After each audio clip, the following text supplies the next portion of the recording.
Yo, selamat datang di rubrik Natur Kultur di channel Analisis Cetek. Nah, rubrik ini kedepannya bakal membahas rupa-rupa cerita unik dan fakta-fakta menarik yang terkait dengan dunia sepak bola, baik yang terjadi di dalam lapangan ataupun terjadi di luar lapangan.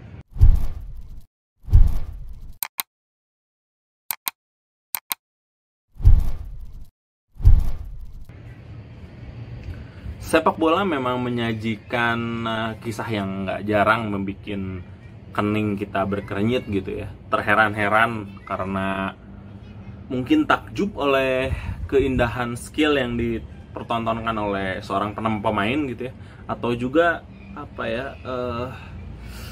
kagum sama kejeniusan strategi gameplay yang diterapkan oleh seorang pelatih misalnya. Tapi juga kadang juga heran karena ketika teknik pemainnya udah bagus, komposisi pemainnya udah bagus, gameplaynya juga udah bagus, tapi tetap sulit cetak gol misalnya.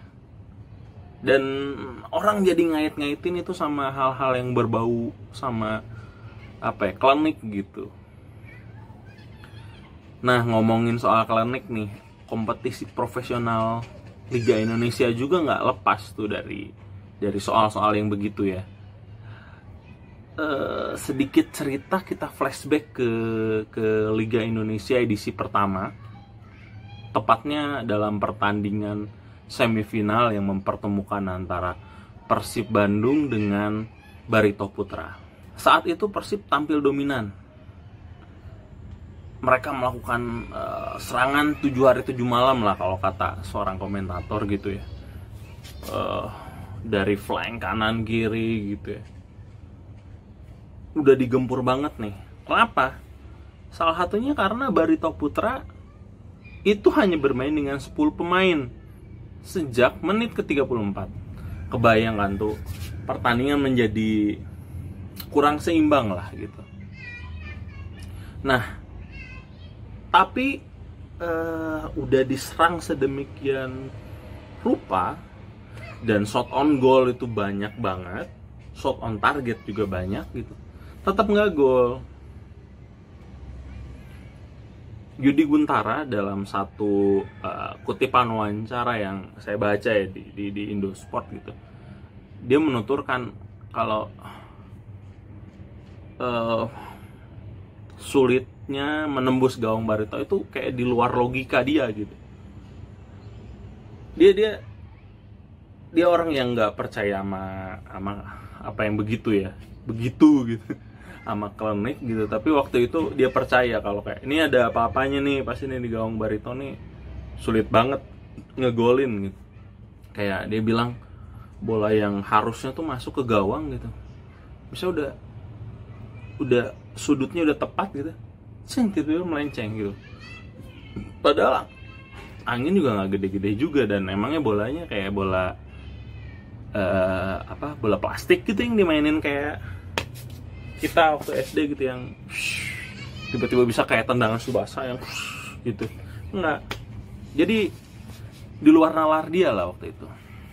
Dari 11 pemain Persib yang ada di lapangan waktu itu, ini ada satu orang nih yang kayaknya dia paling gemes banget, paling greget banget, pengen buru-buru ngebobol gawangnya si Barito. Nah, dia adalah Sutiono Lamso. Sutiono Lamso ini bukan pemain sembarangan. Di Liga edisi sebelumnya dia menjadi pemain terbaik di Piala Indonesia. Sebelumnya dia menjadi pemain terbaik. Dia bomber house goal juga gitu. Nah, berdasarkan catatan dari Akwam Fauzi dalam buku Persib Undercover nih, dituturkan kalau waktu itu pada pertengahan babak kedua ceritanya, si Sutiono Lamso nih tiba-tiba ngedeketin ini ya, kotak 16 gitu ya. Dia keluar dari gameplay gitu. Bola lagi di mana nih? Bola lagi ada di tengah gitu ya ceritanya. Dia mendekat ke gawang gitu. Dia kayak nyari benda aneh gitu, kayak nih pasti ada naruh benda-benda apa gitu ya.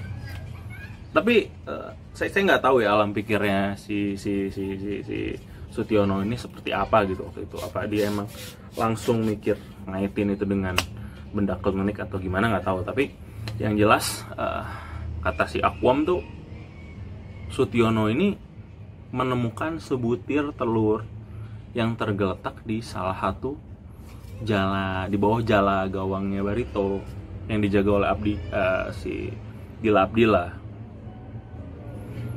Nah, ngelihat itu telur, dia ngampirin tuh, lari kayak sprint gitu, lari cet, ngambil itu telur, dimarahin sama Dila, marah. Nah, ini satu hal yang aneh juga ya. Dila marah ketika Sutiono ngambil itu telur. Tapi Sutiono nggak mau ambil pusing, dia lari keluar ke belakang gawang, lempar, dia ceplokin itu telur, pecah cuy. Nah, ini percaya atau enggak ya,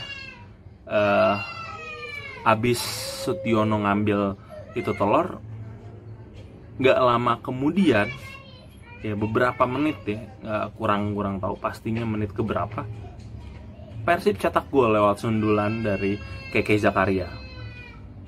Dan gol itu menjadi gol yang membawa Persib ke partai final, yang kemudian bertemu dengan Petrokimia Putra dan keluar sebagai juara Liga Indonesia edisi pertama. Nah, ini penonton boleh percaya apa enggak ya, saya juga percaya atau enggak gitu, tapi ini agak-agak pikiran bandel aja gitu ya, kayak pikiran liar aja gitu, kayak kalau si Sutiono nggak menemukan itu telur gitu ya, ini mungkin sejarah Persib gitu dan sejarah Liga Indonesia ya, secara keseluruhan itu bakal beda ceritanya mungkin gitu ya, mungkin ya. Tapi itu tadi ya, percaya atau enggak gitu. Nah, ini yang menarik dari sepak bola, ada hal-hal seperti ini gitu ya. Oke, kayaknya gitu ya ceritanya. Dan sampai ketemu lagi di rubrik Natur Kultur yang berikutnya. Bahas apa kita lihat nanti. Yang pasti juga tetap seru.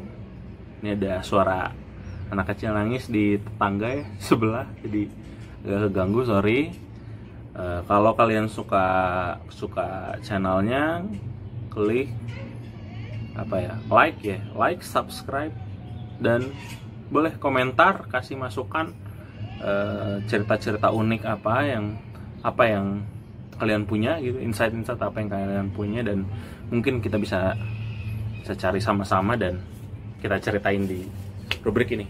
Oke, see you. Salam analisis cetek.